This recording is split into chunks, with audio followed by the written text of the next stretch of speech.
Sa Jemuel. Di ay. Kusga. Bisa di ay.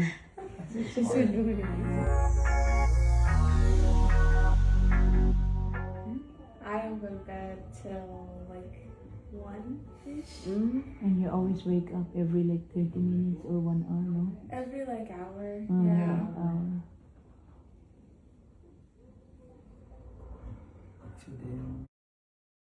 Halos araw-araw nga ay binibisita ni Jinky Pacquiao ang kanyang apo dito kay Jimwell at Clara.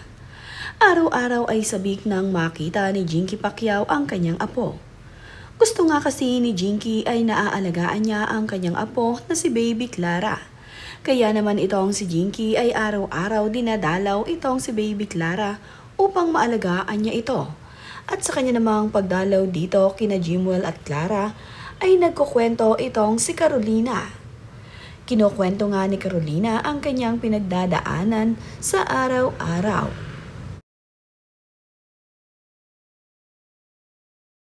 Kwento nga ni Carolina dito sa kanyang mother-in-law na si Jinky kung ano ang ginagawa niya sa gabi at kung ilang beses gumising itong si Baby Clara.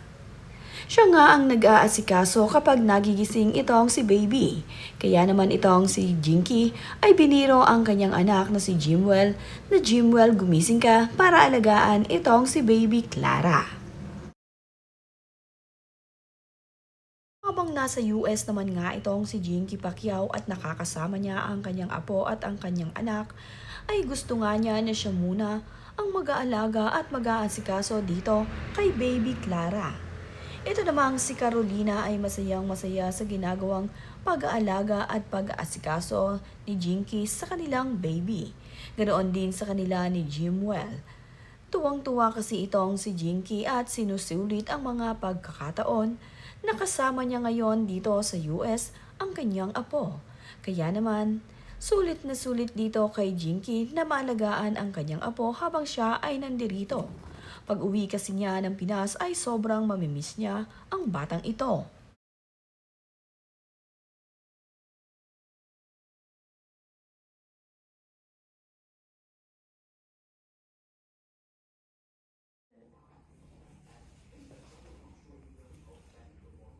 Yes, my God.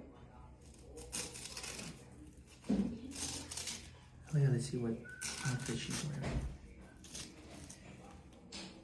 Oh, nothing cute.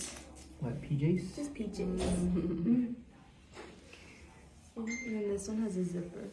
Oh yeah. But cute.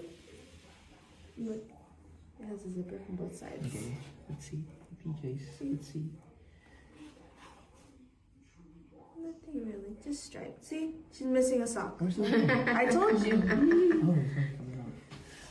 She's Cinderella. Why you always... Oh, there, now she'll cry. Because you're touching her. Ito namang si Jinky Pacquiao ay nakaalalay at nakasuporta dito sa bagong mommy at daddy na si Carolina at Jimwell. Tinitingnan nga niyang mabuti ang ginagawang pag-aalaga at pag-aasikaso ng mga bagong magulang na ito sa kanyang apo. Marunong na ngang mag-alaga itong si Carolina at itong si Jimwell.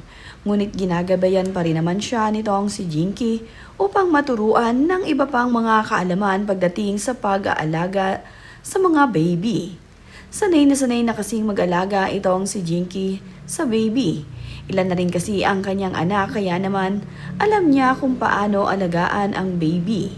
Noon kasi ay very hands-on lamang din itong si Manny at Jinky Pacquiao sa pag-aalaga dito sa kanilang panganay na anak na si Jimwell. Kaya naman, malawak na ang karanasan ni Jinky pagdating sa pag-aalaga sa mga baby. At binibigyan payo niya ang kanyang manugang na si Carolina kung paano aalagaan ngayon ang kanyang apong si Clara.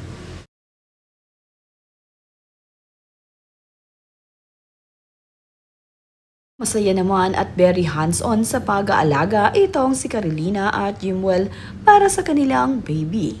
At ang mahalaga pa nga rito ay nagkakasundo sila pagdating sa pag-aalaga. Nagtutulong nga ang mag-asawa sa kanilang anak.